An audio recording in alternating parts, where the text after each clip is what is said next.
Baxter and Blake brought us the joy that only comes with that special trophy and that special night. Lefty and Gary started the passion that brought us a dynamic new leader who rode the wave of their success to his new home on our sidelines. Our new heroes have come to us in no small measure because of those who thrilled us in the past. They stand proudly on the shoulders of our legends. We rise to be loud and proud in our house. This is who we've always been. This is who we are now. This is Maryland basketball.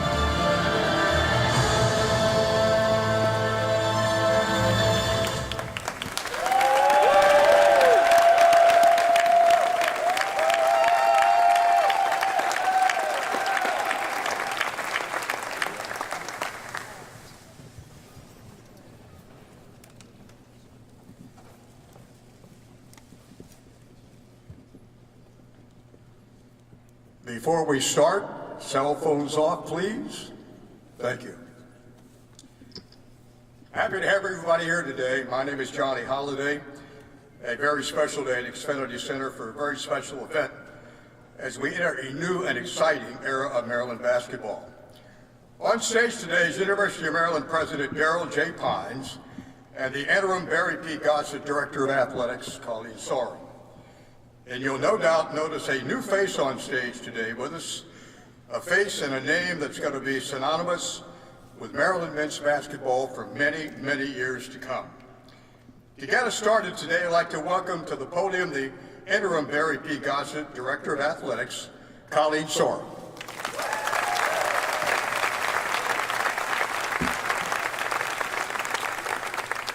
Thank you all for being here with us today. Staff, fans, students, alumni, faculty, Coach Williams. It's so nice to see you all. It's both an honor and a thrill to be standing on this stage today on Gary Williams' court at XFINITY Center. President Pines named me Interim Athletic Director just 10 days ago, and what a 10 days it's been.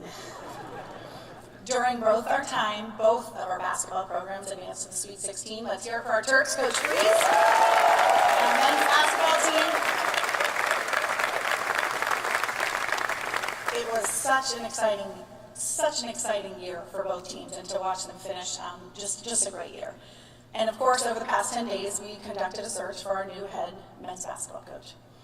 During a search for a head coach is intense and a challenging experience. It's a decision that will impact our program for years to come, both on and off the court. It's a decision that comes with intense scrutiny and media attention. Donors and supporters voice their opinions privately and publicly. Blogs and message boards explode with rumors and suggestions. But this is what athletic directors do. This is the mantle we bear. And though I've held this title for just a short period of time, we were ready for this. From the beginning, we focused on a few things we wanted in a coach. Demonstrated success at the head coach level, postseason experience, familiarity with the East Coast and the rich DMV recruiting area, and experience dealing with the NIL and revenue sharing landscape. We also wanted someone with great character, a leader of young men, and we wanted someone with passion for Maryland basketball.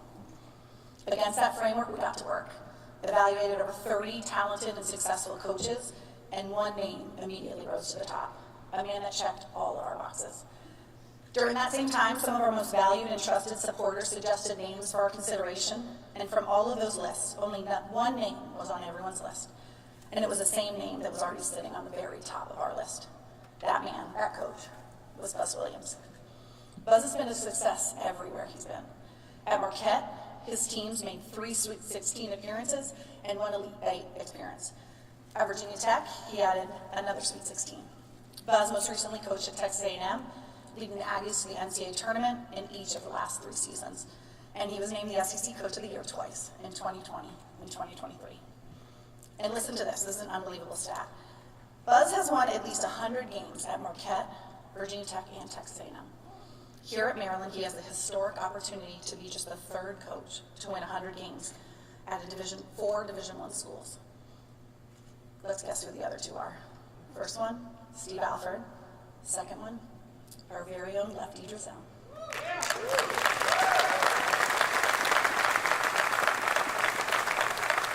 So this is a historic hire for the University of Maryland in more ways than one. His success is undeniable, but so too is his infectious energy and his dedication to developing young men. He is committed to doing things the right way. He is committed to providing a high standard of leadership, and he is dedicated to personal responsibility and accountability. Buzz Williams is a good man. He's also a family man, and I want to acknowledge his incredible family here with us today. His wife, Corey, his 2 daughters, Zira and Addison, and his 2 sons, Calvin and Mason. To all of you, welcome to Maryland family.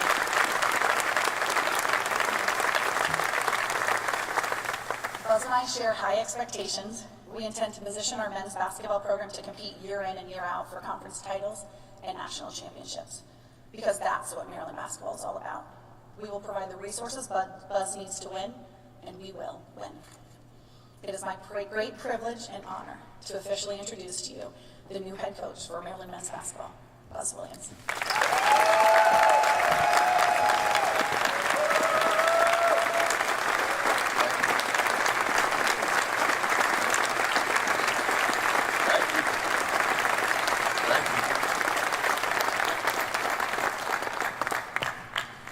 It's rare that everybody claps for a coach, so I appreciate you guys being nice to me. I'm humbled, I'm really thankful.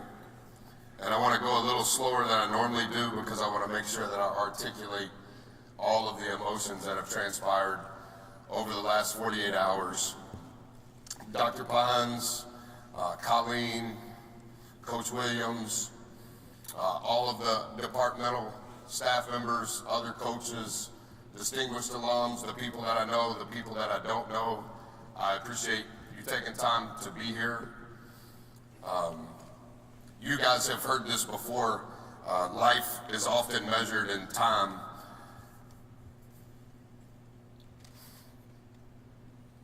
But it's remembered in moments.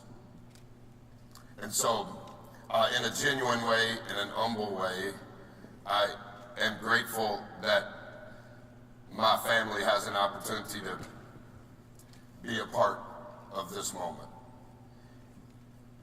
And I know Colleen's already introduced them, but I've spent most of my adult life studying greats like Coach, watching every press conference like this, every post-game press conference, reading every newspaper article when that was important. I've studied coaches my whole life, not ever thinking that my name would be in that mix, nor am I deserving. But part of what has happened over the last 25 years that I've been married, press conferences by my wife are judged relative to the timeline of when the coach introduces their wife. So I may fail the rest of this 7 minutes. I'm not going to fail on this time. I was married June the 10th, 2000. This is my wife, Corey. We will have been married 25 years. We have 4 children. Zira is just graduated from James Madison and works in the Ministry of Young Life in Virginia. Calvin is a senior in college at Texas A&M. It's potentially likely that he could graduate with a college diploma from Texas A&M. In June, Mason is a freshman in college playing Division III basketball at East Texas Baptist University. If you haven't heard of it, it's in Texas, in East Texas. And Addison is our youngest. She's a sophomore in high school. And so we moved plane, trains, automobiles, and had a couple of boats involved for all of us to be here since this all went down. So thank you guys for giving us this moment to remember the rest of our life.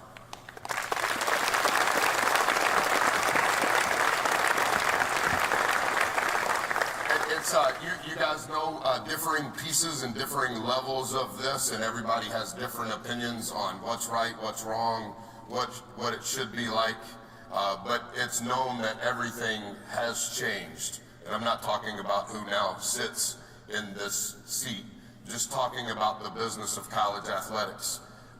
It has been rapid change at a rate that none of us have ever seen, whether we were once in it or currently in it. And I think change is going to stay. That's the one thing that is constant, is change. The one thing that we've tried to focus on wherever we have been on are the things that don't change. And most of us, if not all of us, know the value of being on a team. And how team, whether it's basketball, whether it's football with Coach Loxley, whether it's women's basketball with Coach Freeze, being on a team, there's something that doesn't change. There's something that's life-changing about being on a team. And so to have the opportunity to be on this team means the world to me, but I also understand the magnitude and the mantle that it is to be the steward of that team, and I do not take any portion of it on the floor, off the floor, in any sort of arrogant way. Teams change us. Teams grow us up. We have to learn how to be a great teammate. We have to learn how to help win. There's different measurements on winning. It's easy to figure it out when there's a scoreboard, but not everything in life has a scoreboard. And everybody believes winning is a little different as it relates to when there's not one. But we all know that being on a team grows us up. Being on a team helps flush out selfishness. Being on a team helps us to learn how to lead ourselves and lead others better.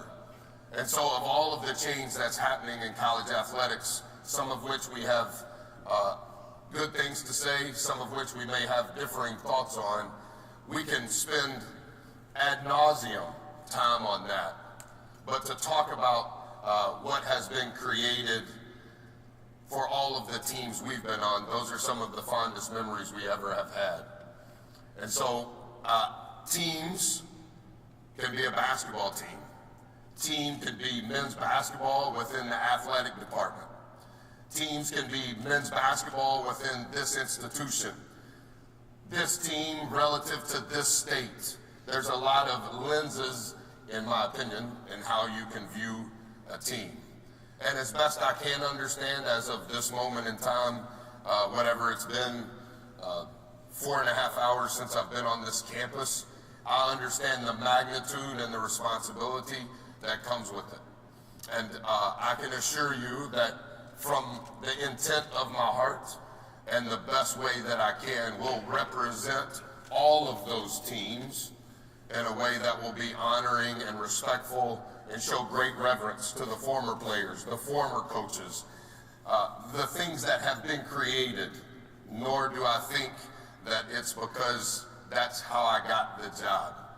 I am not deserving of any of those things that Colleen mentioned, but I have great care and love for all of the former players, all of the former coaches, all of the former administrators, all of the former presidents, all of the former ADs, all the former donors, all of those teams that I was able to be a part of. I also want to honor them because I know that that's what led to this moment for my family.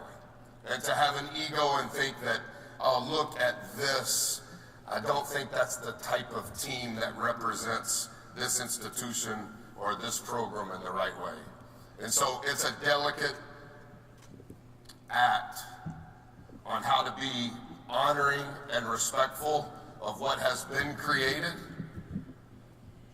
and show respect to those teams, while at the same time, I know the teams that I have been a part of and those young men and women that have given their best to allow those teams to maybe be overachievers and win on the scoreboard in the arena, but also win on the scoreboard when there's not a scoreboard.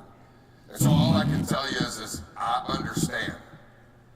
And all I can give to you is not the word culture that everybody says, not how are we going to play. I understand all of that. And I'm not even trying to dismiss the importance of all of that. But I think what's important is for you to know that anybody associated with the team that we'll be a part of now will give their best. and we'll give our best from early in the morning until we can't go anymore.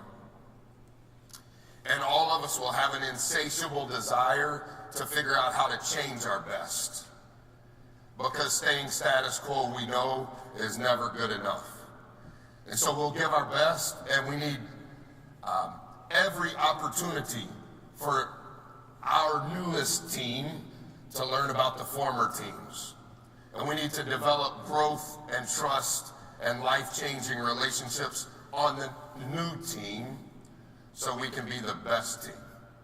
And I understand that there are a lot of positions on a team, and I've kind of got lost in all of the new titles in athletic administration. And I've gotten lost in all of the new titles even on my staff, that I don't know what they're called anymore. But I do know that regardless of what you're called, whether you came here as a freshman, whether you came here from the portal, whether you're the director or the deputy or the starter or the sub, you have a role on the team. And we want to do our best to play a role on the team represented in this arena, represented on this campus, represented in this department, represented in this institution. And of all of the boring press conferences that you've listened to, all I can tell you is I'll try real hard. And the intent of my heart will not be selfish. And the intent of my heart will be to be the best that we can be to represent all of the teams. So thanks for changing the itinerary of your day. Thanks for caring about the program, otherwise you wouldn't be here. And thank you for allowing us to have a seat on Team Bus 1 on what this new team is going to be, and feeling as though what we believe in allows the next team to grow and be our best. Thank you guys very much.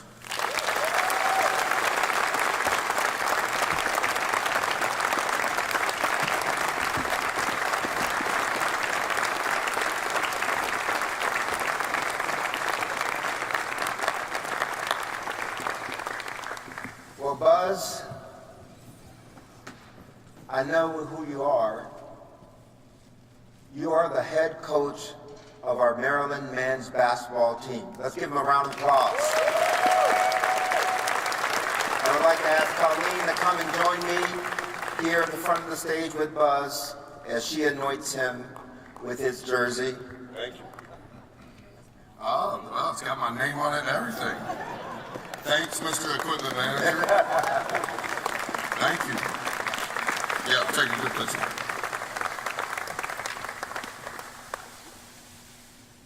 Guys, I met Mackenzie. This is Mackenzie. She's on our team, and she's the photographer. And she's never been in a media guide, but she will be going forward.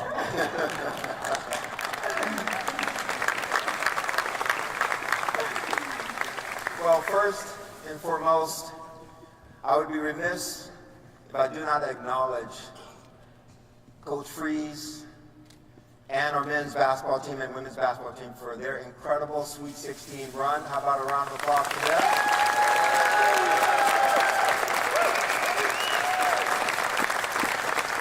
It was an incredible job by both our men's and women's coaches, staff, players, and our fan base and our supporters. Who's ever going to forget? Who's ever going to forget Derek Queen's buzzer beater to move us beyond that second game, right? Derek Queen.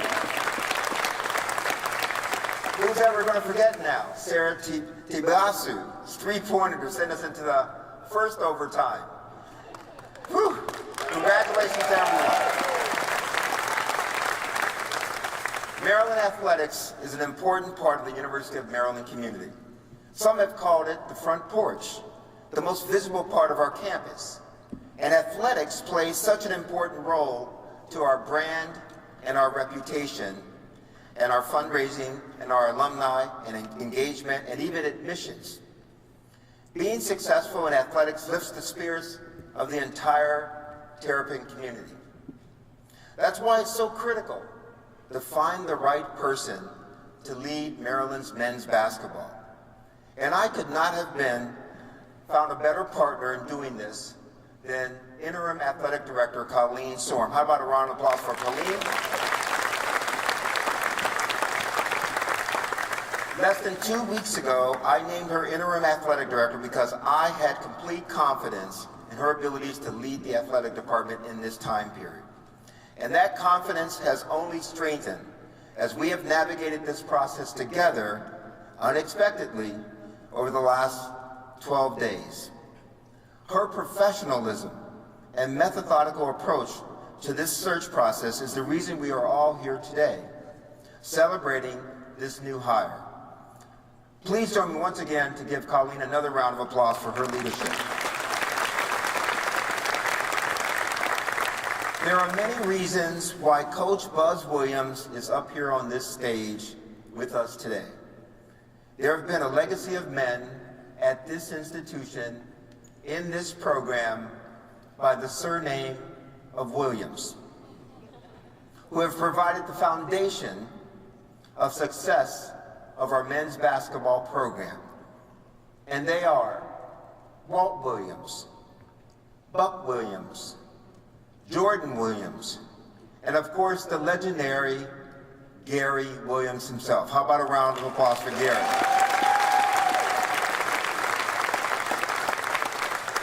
So now there's a new Williams, but really there's a new Buzz around campus. Buzz has an exemplary record of competitive success. His resume speaks for itself.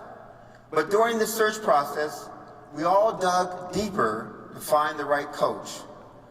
One of the things we did was we watched a lot of video. We watched Buzz as he coached, as he did interviews, like the one you just saw. We watched him deliver speeches on leadership. He delivers speeches on leadership. He teaches courses at his past institution on leadership. And one of the videos we watched that made an impression on all of us, it really made an impression on all of us, was a video where he didn't say a word at all. Take a look at this video. That man right there, next to Wade, one of the greatest people you will ever meet. He's one of the greatest coaches of all time in basketball in general. And he's changed my life. He's changed each and every one of our lives. And I'm so thankful for him. Coach Buzz, you mean everything to me. I love you. No matter what, I know you're going to be one call away, one text away. And no matter what anybody says, he's one of the greatest. And y'all can't change that. And nobody will change that or take that from him. Thank you.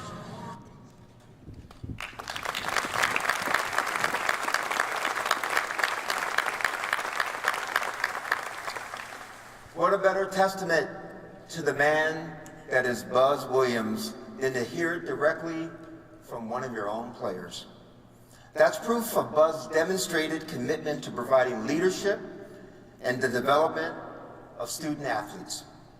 And that's why Coach Buzz Williams is the ideal coach to lead us forward here at the University of Maryland. We could not be more thrilled to welcome him to College Park. Buzz, welcome to the family. Welcome to the Terrapin family. Corey, welcome to College Park. Welcome to the Terrapin family. Zira, Addison, Calvin, and Mason, welcome to College Park. Welcome to Maryland. And most importantly, go Terps! Thank you, everyone.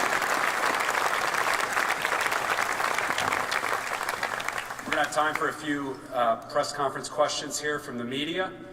If you have a question, please raise your hand. We'll get a mic to you. We'll start with Gene over here. Please introduce yourself, name and affiliation so Coach can see you. Hey Buzz, Gene Wong, Washington Post. Good to talk to you again. I've seen you before.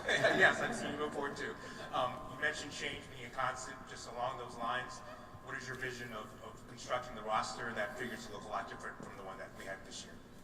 As soon as I can figure out who's on the roster, that would be the first place to start. I met with the team this morning. They were great. Colleen set that up. Not to share locker room things, but I think it's a volatile change that coaches always speak of, that sometimes players don't have the opportunity to speak of. And so, without revealing anything that was said, nothing was wrong. I just wanted to give them a platform to give me advice. That was my question. They've been here. They've been through a lot of success. And the last few days, it's very unsettling. It's unstable. And so I gave them the commitment that I just mentioned. If I can help you, I'll help you. And if that means it's here, we'll figure that out. If that means it's somewhere else, that's okay too. I think any coach would tell you that roster construction now happens daily, not just the day of the press conference. And I don't want to make light of other press conferences on where things are at. That's what this has become.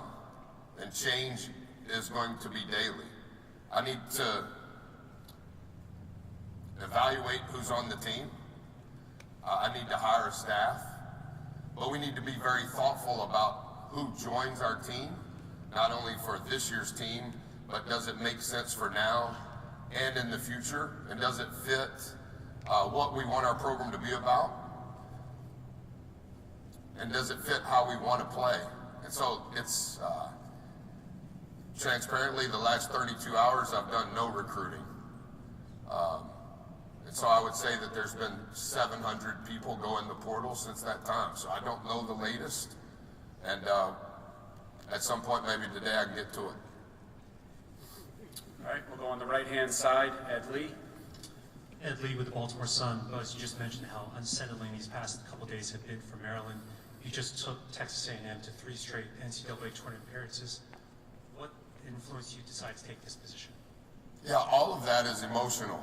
I'm very emotional now, which is why I was so slow when it was my turn to speak. I'm a lot more comfortable in the locker room than I am the clips and the stats. What I would say without going into play-by-play, I was very impressed with Dr. Pons. And that's not to take away from Colleen, but it was a very unique and tight process. And I'm probably best when I understand exactly what it is and the parameters. And that was very attractive to me because this exposure of what all of this has become, it kind of gets loose. And I thought Dr. Pons was very direct from the get-go, and that was very attractive to my family and I. On the right-hand side, Noah. Yeah, I coach Noah Trisser with Associated Press. Just with everything that's sort of happened and been said around this program the last couple of weeks, did you ask for or get any assurances about the, I guess, commitment to men's basketball, and did any concerns come up on your end when you were deciding whether to take this? Yeah, just to answer the front part of the question, we were playing for a portion of the time Maryland was playing, and I'm somewhat removed from civilization in general, but during the basketball season even more so. And so I really didn't even know what had transpired. And I think that was what caught me off guard in my interaction with Dr. Pons, is he told me what had transpired. And I think that that's not to speak ill towards Coach Willard or the team. I didn't hear all of it, nor do I think all of it's important. But relative to what I thought was important on the commitment going forward, on what is needed to be successful at the highest level, there was never any question from them on the commitment for us, me, the staff, NIL, the players, the resources, the Gossett Center. I saw that this morning with a hard hat on. Like, I don't know how many of those will be available in August. It's going to be the best in the country. So I'm not trying to be argumentative on anything, but I'm at peace with all of it. Take 2 more questions. Dave Preston on the left-hand side. Dave Preston, WTOP in Washington. Welcome to College Park, the big time for University of Maryland. You mentioned coaching staff earlier. Do you have the staff penciled in place, and how have you put together staffs in the past when going from other spots? Sorry, my answers are so long. I always want to be respectful of all of the families represented. So on my staff this past season, there were 110 years of experience with me. Obviously, not all of those years were at Texas A&M. That was from the beginning of my career at the University of New Orleans. I know that's never mentioned. I kind of like all those schools that have hyphens and directions because that's been most of my career. 110 years is the most years of service, so to say, with any head coach in the country. I have tried to handle all 13 of my staff members and their families in a timely and respectful manner relative to what this process was, and it moves really fast. And so before I got on the plane, everybody knew, but the process of hiring, background checks, when, who's here, what's important, what fits, is it right for their family, is it right for their children? So we're going through all of that, but I would like to get as many here as fast as possible. I had 1,189 texts on my cell phone as this press conference started. All right, last question, we'll take Jonas in the middle on the right side. Hey Buzz, Jonas Schaefer, Baltimore Banner. Over your career, your teams have had a lot of different playing styles. Coming to Maryland, is there anything that you want to prioritize, especially offensively, in what you construct your roster around? What I think I'm supposed to say at a press conference is we want to play really fast. We want to score more points than the other team. We all want to clap and give great hugs and dap. I think what I've learned as a coach is in this ever-changing model, you have to have skill to be able to coach a lot of different ways. And I think the coaches that I've studied that are married to their style, I don't know that that's sustainable in what this model has become. And so similar to Gene's question, who's on the team, I don't know, but I know what's important from an intangible standpoint on being in our locker room and the pace at which we work and the care at which is intended for the process. We've adapted our style of play at each institution. We haven't been great, but we've been fairly consistent.